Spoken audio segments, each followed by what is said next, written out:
SBR Videos is sponsored by Sports Cash System. Click on the link below for more information.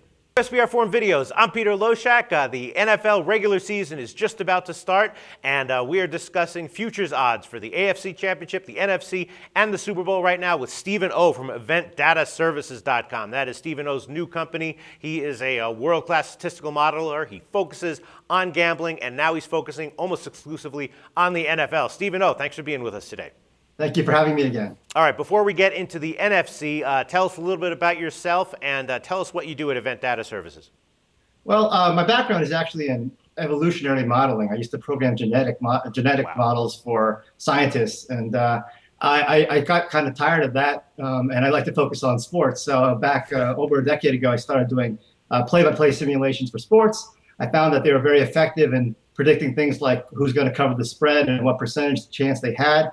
I didn't think I was going to, get many jobs as a professor at a university doing that. But so I thought I could have a lot more fun, a lot better business, actually, doing what I've been doing for the last 10 years. Now, as you point out, I used to run a company called AccuScore. We were a good company, diversified in a lot of ways with fantasy data and game forecasting, NASCAR simulations, and all kinds of things. But I kind of wanted an opportunity to focus on what I thought I did best, which is the NFL. And that's where we started Event Data Services. All right, well, that sounds great. That's great for us. It does strike me as a little bit of a sad commentary on our society, though, that, a guy with your abilities has better career opportunities handicapping NFL than doing genetic research. Well, I know that when I left school with my master's, I instantly got a job in consulting in New York, that I instantly became the highest paid graduate of my program, simply because I wasn't in academia anymore. Unbelievable. Unbelievable. All right, now I'm depressed. All right, whatever. Let's go. Let's move on. It's great that we have you here, though, to give us some insights into the futures odds for the NFC Championship. And the favorite right now is San Francisco at Pinnacle. They're plus 277. The second choice is Seattle plus 364. And both those favorites, as we said when we discussed the AFC, I thought Denver was way overvalued as a favorite. Those two favorites in the NFC seem okay to me. Then we have Green Bay at 6-1, Atlanta at about 8-1, New Orleans Saints at about 8.5-1. What's your take on any of those lines? Well, there's three divisions in the NFC that our predicted winner is not the odds maker's favorite.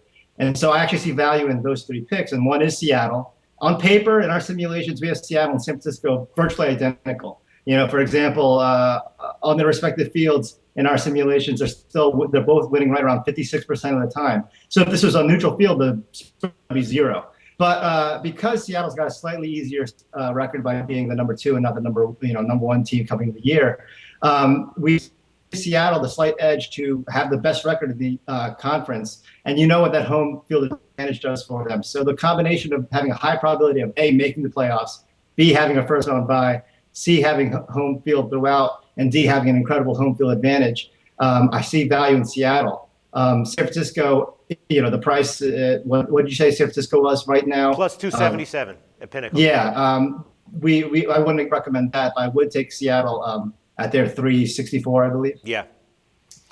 Now, the other division that you mentioned, Atlanta and New Orleans, we actually have New Orleans as a slight favorite in that division as well. And so for the same reasons, the better price that you get in New Orleans, I would take them. I know that they had a terrible record last year, but it's obviously that Bounty Gate kind of just threw them off the rails. I think the return of Sean Payton helps that offense get back to being truly elite. They had scored a lot of points last year, but a lot of that was coming from way behind and just scoring points in garbage. I think if they go back to being a consistent 30-plus point per game team, then it'll actually help the defense more than anything, more than Rob Ryan or anything else they do on defense. Just having a dominant offense, fewer 3-and-outs, will help that defense at least get to the point where they're allowing 26, 25 points a game and not 28. Yeah, when I look at the NFC, I get a sense that the favorites are legitimate. One of those favorites is going to come in. Are there any long shots that you think might have a chance to steal it? Well, I don't think they should be necessarily considered a long shot, but they are paying off like a long shot in the Washington Redskins. Mm-hmm. They're on almost plus 2,000. Yep. 20-1 almost. 20-1. That's third behind the Giants and Dallas. And Washington was a better team than those teams last year, and they played most of the year without Brian Orakpo, who is probably their best defensive player. So you add him back to the mix, and RG3, they say he's healthy. I still see Washington as the slightest favorite in that division. Now, in our simulations, those three teams, Washington, Dallas, and the Giants, are separated by 0.3 wins per simulation. So if you go any direction there, but at the Giants are, I think, plus 11 to 1, and Yeah, 11 Dallas and a half to 15 to 1. So the value pick for me is still Washington. They should all, in my book, have pretty much the same odds. Okay, great. Thanks so much, Stephen O. Let's move on to Super Bowl futures odds now.